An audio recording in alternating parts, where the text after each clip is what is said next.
At labas ng bansa. Mga balitang dapat niyong malaman, ihahatid namin sa inyo. Heart FM Balita. Heart FM Balita.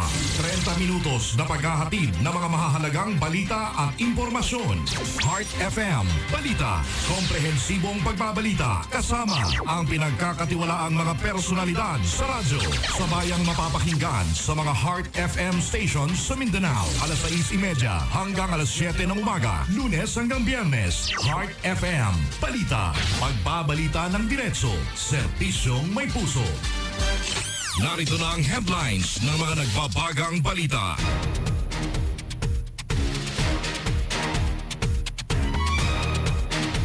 Headlines sa mga pangunahing balita ngayong pong araw ng Huwebes.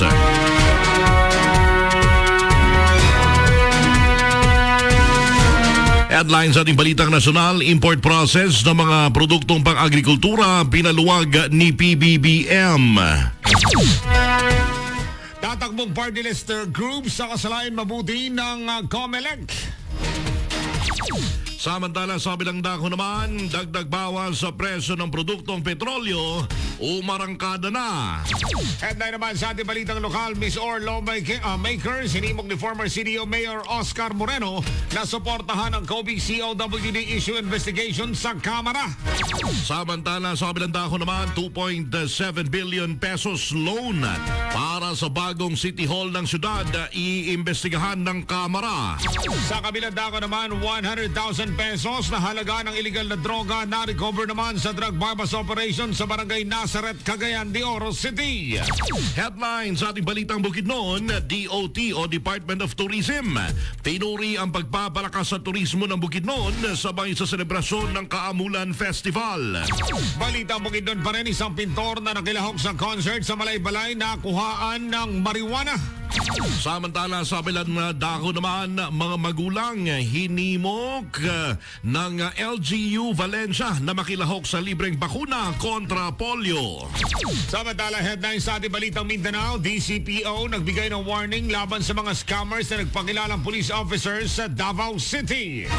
Headlines naman sa ating balitang international, 7 patay matapos masagasaan sa karera ng mga kotse sa Sri Lanka. Sa ibayong dagat pa rin, pagbagsak ng dalawang military helicopter ng Japan, isa patay. Headlines sa ating sports balita, Beermen tinambakan ng Northport sa score na 120-100 para makapasok sa playoffs. At sa ating showbiz balita, kasal ngayong taon ni Annie at Philmar Alipayo, kinansela. Heart FM Balita. Mula sa Heart FM News Center, narito ang inyong tagapagbalita. Magandang umaga, Cagayan de Oro City. Magandang umaga, Bukidnon at Northern Mindanao. Maayong buntag, Pilipinas. Araw po ngayon ng Martes, 23 po ng buwan ng Abril taong 2024. Sa ngalan po na buong puwersa ng Heart FM News Department, kami po ang inyong tagapaghatid ng mga balita at impormasyon. Mar Laurenio. At ako naman, Randy Kilos. At ngayon sa detalye ng ating mga balita. Heart FM, Balitang Nasyonal. Oras natin, 6:57 na po ng umaga. Una po sa ating balitang nasyonal. Pinaghahandaan na ng Kamara ang gagawing investigasyon. O sa kabilang una muna tayo sa ating balitang nasyonal. Ipinag-utos ni Pangulong Ferdinand Marcos Jr. ang pagpapaluwag sa importation process ng agri-products. Yan po'y bilang tugon sa tumataas na presyo ng mga pangunahing bilihin. Ito'y sa gitna ng mga limitasyon na nagpapataas sa importation cost at naglilimita sa supply ng mga farm goods. Ipinag-utos din ng Chief Executive ang mas mabilis na pagproseso ng mga agricultural imports sa Bureau of Customs o BOC. Kaugnay nito'y bumuo na ang Pangulo ng surveillance team upang matiyak ang epektibong pagpapatupad ng nasabing kautusan. Heart FM Balita. Tinitingnan ng Commission on Elections sa COMELEC ang mas maikling listahan ng mga party list group na lalahok sa May 2025 elections. Agi COMELEC Chairman George Garcia, nais ng COMELEC na bawasan ang bilang ng mga grupong tatakbo sa party list system sa 130. Simula naman sa halalan sa susunod na taon. Giti Chairman Garcia, maglalagay ang COMELEC na mahigpit na panuntunan sa accreditation ng mga bagong party list group upang mabawasan ang bilang ng mga kalahok at matiyak na pinakakwalipikadong grupo lamang ang maaaring tumakbo. Samantala sa kabuuang bilang ng mga aplikante, 17 pa lamang ang na-accredit ng nasabing komisyon. Heart FM Balita. Oras natin, 1 minuto po bago sumapit ang alas 7 ng umaga, panghuli sa hanay ng ating balitang nasyonal. Umarangkada na ngayong araw ang panibagong dagdag bawas sa presyo po ng mga produktong petrolyo. Ayon po sa report, umabot sa 40 centavos hanggang 60 centavos ang itinaas ng presyo ng kada litro ng gasolina, habang 90 centavos hanggang 1 peso and 10 centavos naman per liter na pagbaba sa presyo ng diesel at piso hanggang 1.20 ang rollback sa kada litro po ng kerosene. Una nang ipinaliwanag ng Department of Energy na bagamat may epekto pa rin ang geopolitical tension sa Middle East, mas naging ibabaw anya ang epekto ng mahinang demand ng Estados Unidos sa China sa pagbaba ng presyo ng diesel at ganoon din ng kerosene.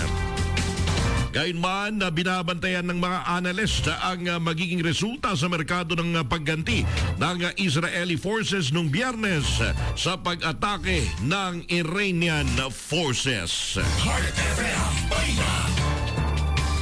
Oras natin, eksakto alas 7 na po ng umaga. Dako tayo sa mga balita sa Cagayan de Oro City. Heart FM Balitang Lokal. Hinimok ni dating Cagayan de Oro City Mayor Oscar Moreno sina District 2 Congressman Rufus Rodriguez at 1st District Misamis Oriental Congressman Christian Unabia na suportahan ang isinusulong na investigasyon ng Kamara sa isyu po ng Cagayan de Oro City Water District o COWD at ganoon din ang Cagayan de Oro Bulk Water Incorporated o COBI. Ito'y matapos kumpirmahin ni Cagayan de Oro 1st District Congressman Lordan Suwan na gumagawa na ng aksyon si 2nd District 2 Congressman Bambi Emano na mapaabot ang nasabing issue kay House Speaker Martin Romualdez. Ayon pa kay Moreno na mas mabuti na magkaisa ang 4 na kongresista upang maisulong ang fact-finding investigation ng Kamara at mabigyan pa ng mas malinaw na perspektibo ang naturang issue. Mababatid na una nang inimbestigahan ng city government ang naturang issue kung saan ang rekomendasyon nila kay City Mayor Clarex Uy ay ikansila ang kontrata ng Metropac Waters sa ilalim ng COBI sa City Water District. Heart FM Balita. Ating oras, 1 minuto po makalipas ang alas 7 ng umaga. Dagdag pa rin sa ating balitang lokal. Tanggap tayo ng report mula naman sa labas ng ating himpilan. Ito po'y may kaugnayan sa pagpapaimbestiga sa 2.7 billion pesos na loan para po sa bagong City Hall ng syudad. Iimbestigahan ng Kamara. Detalye po ng balitang yan, tanggapin natin ang report mula naman sa ating Cagayan de Oro News correspondent na si Tony Gonzales. Tony, go ahead, Maing Buntag. Pinaghahandaan na ng Kamara ang gagawang investigasyon sa nais ni Cagayan de Oro City Mayor Clarex Uy na mangutang sa bangko ng 2.7 billion pesos para maipatayo ang bagong City Hall ng syudad. Ito ay matapos na kumpirmahin ni Cagayan de Oro 1st District Congressman Lordan Suwan na nagsumiti ito ng resolusyon na imbestigahan ang nasabing hakbang ni Uy. Ayon kay Swan na dapat lamang siguraduhin na mapupunta sa tamang adikain ang pondo kung saan ang makakabinipiso ay ang syudad at ang mamamayan ng Cagayan de Oro. Git din ito na suportado niya ang lokal na pamahalaan na isulong ang kapakanan ng mga Cagayanons. Mababatid na una nang pinahintulutan ng City Council ang tanggapan ng alkalde para sa nasabing hakbang. Ito po si Tony Gonzales para sa Heart FM Balita, pagbabalita ng diretsyo, serbisyo may puso. Heart FM Balita. Daghang salamat, Tony Gonzales, sa ating news correspondent sa Cagayan de Oro City at ng Misamis Oriental. Heart FM Balita. Sa iwalay na balita, matagumpay na naaresto ng mga tauhan ng City Drug Enforcement Unit at Cagayan de Oro City Police Office o CDEO Kakpo ang isang drug personality sa ikinasan nilang drug bypass operation sa 9th Street, Barangay Nazareth, Cagayan de Oro City. Base sa report mula sa Marawi City ang source ng 49 na taong gulang na suspect na residente rin ng nasabing lugar. Na-recover sa posisyon ng nasabing suspect ang tinatayang nasa 15 gramo ng hinihinalang Cebu na aabot naman sa 102,000 pesos. Ito naman ay batay sa standard drug price at 500 pesos naman na bypass money kasama na ang iba pang drug paraphernalias. Sa ngayon ay nakakustodiya na ang suspect sa CDEO Kakpo para harapin ang kasong paglabag sa RA 9165 o ang Comprehensive Dangerous Drugs Act of 2002. Heart FM Balita. Oras natin, 7:04 na po ng umaga. Sumayin po ang unang bahagi ng ating balitaan. Samantala sa ating pong pagbabalik, mga balita naman sa Bukidnon. Mga balita sa iba pang parte ng Mindanao. Ganun din mga balita sa labas ng bansa, sa sports at sa showbiz. Yan po sa pagbabalik ng Heart FM Balita. This is Heart 92.7. This is Heart 92.7, Cagayan de Oro. Ang lemongrass na napatunayang nakakababa ng blood pressure, luyang dilaw na nakakaalis ng insomnia at bad cholesterol, ampalaya na mabisa sa diabetes at malunggay na puno ng mga bitamina at mineral.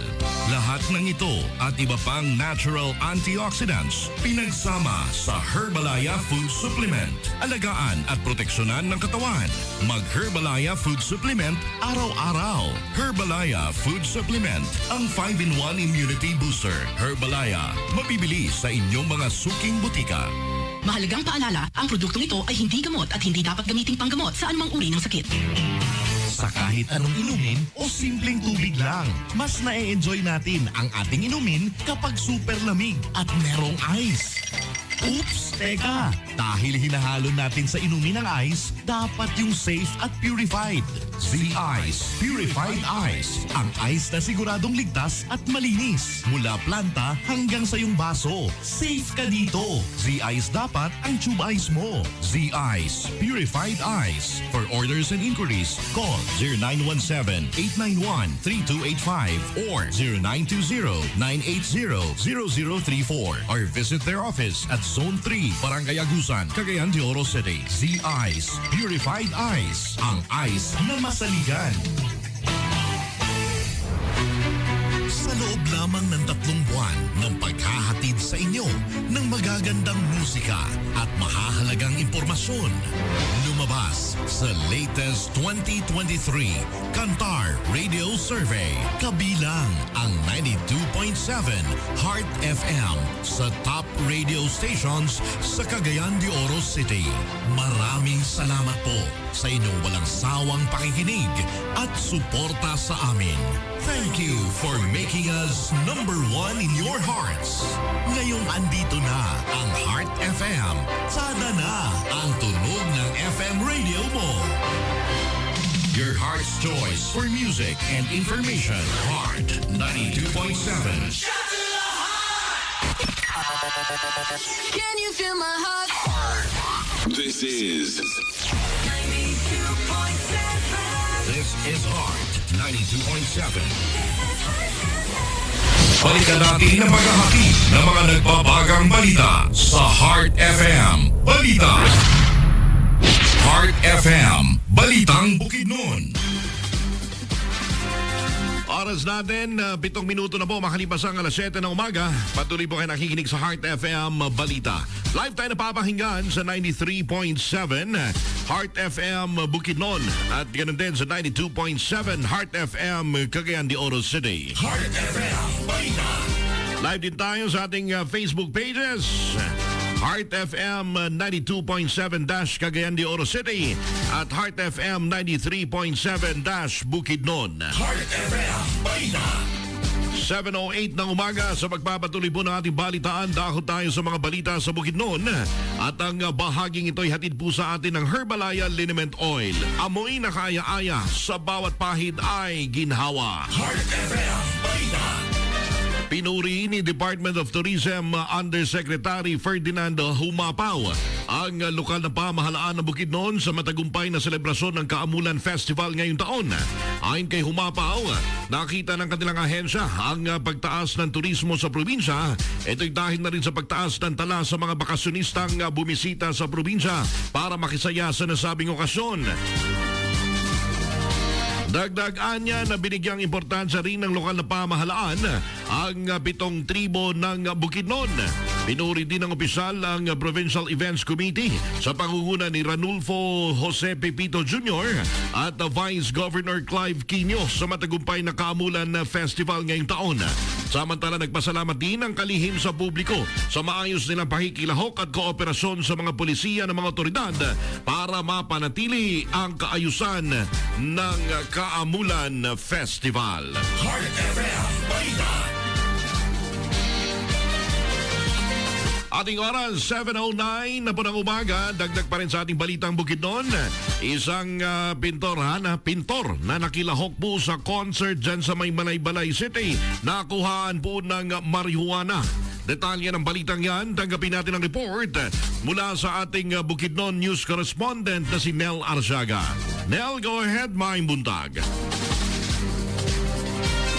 Randy, arestado ang isang pintor matapos makuha ng marijuana sa isinagawang stop and frisk search sa concert venue dito sa Kaamulan Ground Park.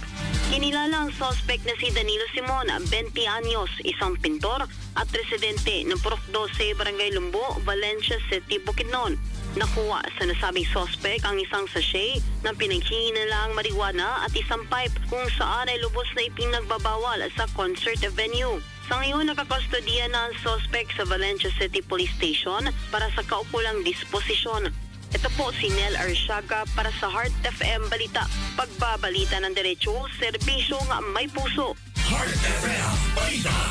Dagang salamat, Nel Arzaga, ang ating news correspondent sa probinsya ng Bukidnon. Heart FM Balita.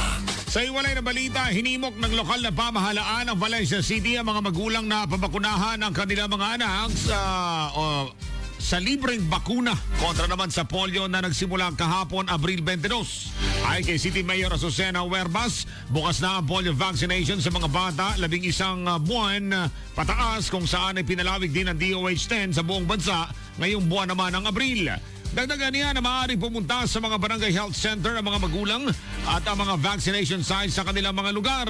Samantala, nagpasalamat naman ng DOH-10 sa LGU Bukidnon sa suporta sa naturang programa. Heart FM Balita. Ating oras, 11 minuto na po makalipas ang alas 7 ng umaga. Sumayin niyo po ang ating balitang Bukidnon at ang bahaging niya na inihatid po sa atin ng Herbalaya Liniment Oil. Amoy na kaaya-aya sa bawat pahid ay ginhawa. Heart FM Balita.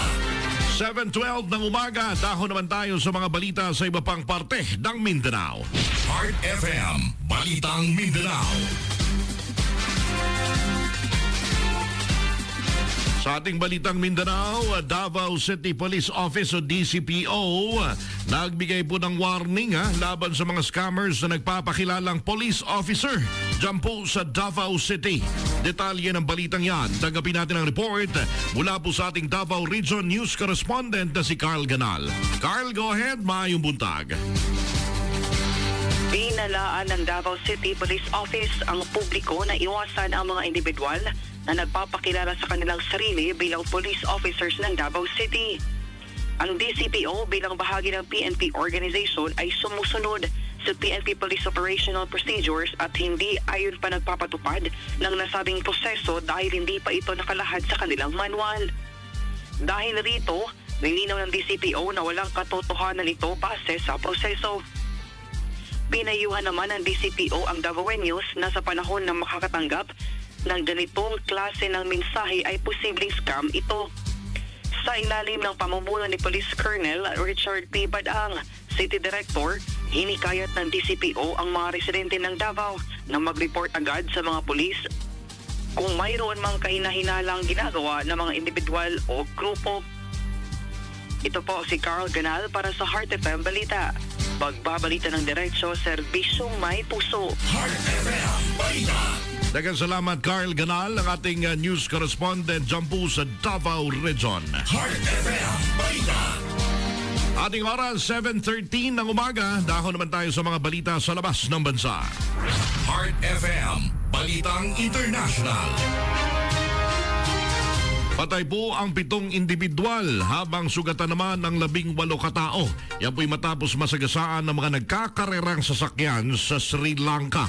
Ayon sa ulat, nangyari ang insidente nang lumagpas sa racetrack ang kotse sa bayan po ng Dia Talawa.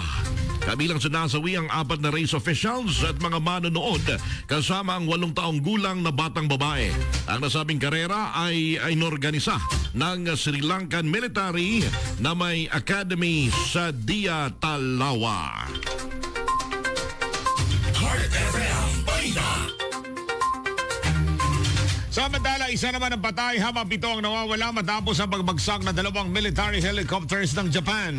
Ay kay Japanese Defense Minister Minoru Kihara, ang 2 helicopter ay bahagi ng military drill sa Pacific Ocean. Dagdagan nila, posibleng nagbanggaan ng 2 helicopters na naging sanhi ng pagbagsak nito. Nahanap na rin ng mga otoridad ang flight recorder at pinag-aaralan ang posibleng sanhi ng aksidente. Samantala, tumulong na rin ang Estados Unidos sa paghahanap sa 7 iba pang mga nawawala. Heart FM Balita. Heart FM Sports Balita. Tinambahan po ng San Miguel Beermen sa score na 120-100 ang Northport Batang Pier sa nagpapatuloy na 2024 PBA Philippine Cup na ginanap sa PhilSports Arena sa Pasig City. 6 naman lalaro po ng Beermen ang nagtala ng double digits na pinangunahan ni CJ Perez na mayroong 29 points. Nagtala naman ng 15 puntos si Mo Tautua, habang mayroong 14 points si Marcel Lassiter at 12 points 9 rebounds si June 12 points at 9 rebounds naman si Junmar Fajardo. Mababatid na sa pagsisimula pa lamang ng laro ay hindi na pinalamang ng Beermen ang Batang Pier. Heart FM Balita. Heart FM Showbiz Balita. Nagpasya ang aktres na si Andy Eigenman na kansahin ngayon taon ang kasal nila ng partner na si Filmar Alipayo. Hoy, bakit naman? Nako, ito nga ay sa kasunod ng pagpanaw ng veteranang aktres na ina naman ni Andy na si Jacqueline Jose noong Marso. Ay sa aktres, iaalay sana nila ang kasal sa ina, subalit nagpasya sila na kanselahin muna ito ngayong taon. Nagkasama ang dalawa mula pa noong Disyembre 2020 kung saan mayroon na silang 2 anak, habang ang aktres naman ay mayroong anak na babae na si Ellie mula naman sa dating nobyo na si Jake Ejercito. Ayun naman pala ang rason. Akala ko bakit hindi matutuloy, ha? Ayan, ha? Kasi biglaan din yung pagkamatay ni Jackie Jose. Kumbaga parang nasa umbrella pa sila ng morning. Nagluluksa pa. Diba? Sayang yun pa naman ang plano nila na this year. Iaalay dun sa Nanay. Jacqueline Jose. Pero ito, bilib ba ka dito, ha? Ito yung talagang sinasabi nating love partner. No? Iniwan yung karera sa showbiz. Oo, tinalikuran. Napupunta ng Siargao. Tinalikuran. Diba? Oo, ano yan eh. Parang tinalikuran mo ang karangyaan at ang kasikatan. Oo, di ba? Nasa rurok ng kanyang karera. Ng karir etong si Andy. Grabe yan, Grabe siya nung nasa showbiz, no? Yung yung parang agua, yung basta ba yun, di ba? Agua Bendita. Agua Bendita ba? Ayun! Ganda nanonood nanonood dyan, no? Chip Berel, nakasubaybayan na. Saka yung nakatutok yan sa teleserye. Yung mga medyo pa-sweet shit at pa-sexy-sexy niya ng mga role. Ay, ako, grabe. Ayun. Hindi ka naman magugustuhan ng Jake Ejercito kung di ba? Kung simple ka lang. Andy Eigenman ba naman? Yan. Iba yan. Iba ang dating. Ay, may dagdag presyo na naman sa ating mga produktong petrolyo. Ay, nako, pahirap na naman sa mga motorista at sa yanong katauhan, ha? Nako. Ano yan? Matinding parusa na naman. Ay. Tayo na naman na magsasuffer niyan. Pambihira naman. Alam mo, kasunod niyan, pag tumataas ang produktong petrolyo, tumataas yung gas. Magkamag-anak yan eh. Okay. Diba? Magkamag-anak yan. Ayun. Yung gas, yung panggatong, ha? Talking about yung panggatong. LPG. Ayun. Siyempre, lahat naman ng mga bilihin, susunod yan kung patuloy na magtaas. Di ba? Tag-init na nga, wala na nga tayong maani, tumataas pa. Oy, mag-ingat tayo, ha? May mga reported na mga gas fire, mga sunog dito po sa Cagayan de Oro City, ha? Grabe nangyari kahapon, ano? Oo. Sa Naiya. Naiya, grabe. 19 na sasakyan nasunog. Ang sabi daw sa kanilang Ano dahilan? Anong balita? sa initial parang investigation, hindi pa naman pina-final. Hindi pa pina-final. Parang nagsimula daw sa grass fire. Kasi medyo hindi lang medyo tuyo na talaga yung mga damo doon sa parking area ng Naiya. So doon pinark nung mga lumipad. Actually, mga may-ari na Ano ba sasakyan. yan? Iniwan. Diba Iniwan. pwede ka namang mag-iwan ng sasakyan doon sa Naiya? Oo, Diba? May bayad, magbabayad ka lang. Ang tawag dyan, park and fly. Park and fly. So ipapark mo yun, pa-fly ka. Babalik ka naman ilang araw. Pagbalik mo, wala na sunog sasakyan yung mo. sasakyan mo. Hindi, sabi daw, nasunog nga. Kasi nasunog. Buti kung naka-comprehensive insurance ka. Ay, pero hassle pa rin yan. Kaya nga. Buwan na maaabutin yan. Taon pa nga yung iba. Ayun. Mag-ingat po tayo. Siguraduhin natin na ito, tips ko lang. O tip ko lang. Sa mga magpapark, siguraduhin nyo lang na yung pagpaparkan nyo, walang mga tuyong mga damo. Ayun. Kasi minsan, alam Baka nyo na, wala ding ibang lugar na mapagparkingan, Pwede. partner. Doon lang talaga. Di napilitan silang doon lang talaga ilagay sa sasakyan nila. Yun ang bakante. Kasi ito yung parking area na allotted para doon sa park and fly. yan ang Diba? sinasabi ko. Nako naman. Hanggat Ayan. maaari siguro, maghanap na lang ng safe na lang. Yung mga naninigarilyo, ay wag Yan. ka tayong patakang tapo ng mga natin ngayon, ha? Duda ko nga eh. Baka may yun nanigarilyo, manapitikan yan eh. Yung nangyari din dyan sa yan, Bayabas ba yun? Yung tire. No? Yung binili ng mga gulong. Yung mga ligid. Nakaya Ay, nako. Grabe, laking sunog nun, ha? Konting baga lang pa naman yan. Lalaki yung bilang apoy sa tindi ng init natin. Ayun. Diba? Kaya mag-ingat tayo lagi, ha? Meron ding isang pinuntahan, buti na lang, false alarm. Sa banda yun sa Cagayan de Oro, pinuntahan ng BFP. Yung, ano tawag ito? Yung kanilang palibot nila. Yung parang, ng mga kahoy nga. Yung mga dried wood. Oo. Nako, combustible din yan. Ayun. Siyempre, kahoy yan. Buti na lang. Ito nga yung pasugong eh. Noong nakaraang weekend, hindi ba nasa bundok ako? Nasa bundok ka. Nasa may Baungon Bukidnon ako. Saan bundok yan? Baungon. Nakita ko, kala mo may orange may forest fire ha? Pasugong. Grabe, ha? Laki. Haba. Ingat tayo, ingat. At ganun din, ha? Tumataas pa rin ang ating heat index. Kaya kung wala naman tayong importanteng lakad, better stay at home. Pinaka-safe yan. Sumayin niyo po ang ating mga views and opinions. Yan din ang ating balitang showbiz sa araw na ito.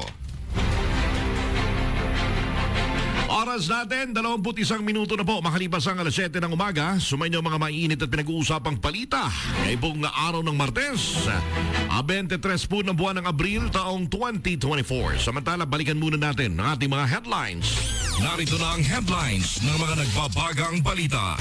Headlines sa ating balitang nasyonal, import process ng mga produktong pang-agrikultura, pinaluwag ni PBBM. Tatakbong party list group sasalain mabuti ng COMELEC. Samantala, sabi ng dako naman, dagdag bawas sa presyo po ng produktong petrolyo, umarangkada na. Samantala naman, headline sa ating balitang lokal, Miss Or Lawmaker, sinimok ni former CDO Mayor Oscar Moreno na suportahan ng COBE-COWD issue investigation sa Kamara. Samantala, balitang lokal pa rin, 2.7 billion pesos loan para po sa new City Hall ng syudad, iimbestigahan ng Kamara. Sa kabilang dako naman, 100,000 pesos na halaga ng illegal na droga na recover naman sa drug bypass operation sa barangay Nazaret, Cagayan de Oro City. Headlines sa ating balitang Bukidnon, DOT o Department of Tourism. Pinuri po ang pagpapalakas sa turismo ng Bukidnon. Yan po'y kasabay ng selebrasyon ng Kaamulan Festival. Sa balitang Bukidnon pa rin, isang pintor na nakilahok sa concert sa Malaybalay na kuhaan ng marijuana. Headline pa rin sa ating balitang Bukidnon, mga magulang hinimok ng LGU Valencia na makilahok po sa libreng bakuna kontra polio. Headline naman sa ating balitang Mindanao, DCPO nagbigay ng warning laban sa mga scammers na nagpapakilalang police officer sa Davao City. At sa ating balitang international naman, 7 patay matapos masagasaan sa karera pagsara po ng mga kotse sa Sri Lanka. Sa ibayong dagat pa rin, pagbagsak ng dalawang military helicopter ni Japan, isa patay. Samantala sa ating sports balita naman, Beermen tinambakan ng Northport para makapasok sa playoffs. At sa ating showbiz balita, kasal ngayong taon ni na Andy. Nina Andy Eigenman at Filmar Alipayo, kinan sila. Heart FM Balita.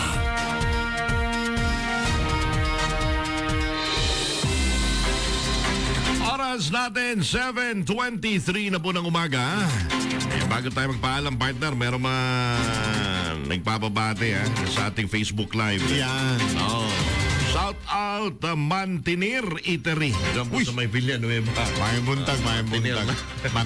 Mantinir lang tagletson. Antonio Dogomeo Jr. Ha? Good morning mga taga-Maramag Bukid na. Teresa Beltran Medrano, good morning. Yan. Salamat. At ganoon din sa mga taxi drivers na patuloy na nakatutok po sa Heart FM Cagayan de Oro City. Ayun At buntag. ganoon din sa mga taga-Bukidnon na nakatutok at lumalakas tayo. Yun. Diyan po sa 93.7 Heart FM Bukidnon. Good morning. Salamat. Good morning! At oras natin, 7:24 na po ng umaga. Yan po ang kalipunan ng mga balitang kinalap ng 92.7 Heart FM Cagayan de Oro City at 93.7 Heart FM Bukidnon. Sa kalan po natin mga news writers, Nel Arsiaga at Tony Gonzalez. At ganoon din sa ating mga partners sa Technical Department. Chief Engineer Vergel Castil ng Cagayan de Oro City at Engineer Danmar Jepoy Batyansila naman ng Bukidnon. Sa ngalan po ng buong puwersa ng Heart FM News and Public Affairs Department. Kami po ang inyong tagapaghatid ng mga balita at impormasyon. Marla Orenio. At ako naman, Randy Kilos. Hanggang bukas, ito po ang Heart FM Balita. Pagbabalita ng diretso. Serbisyong may puso. Ihatid sa inyo ang mga legalidad at sariwang balita mula Luzon, Visayas, Mindanao at sa labas ng bansa. Diretsong pagbabalita at pagseserbisyo ng may puso. Ito ang Heart FM Balita. Heart 92.7. Broadcasting from the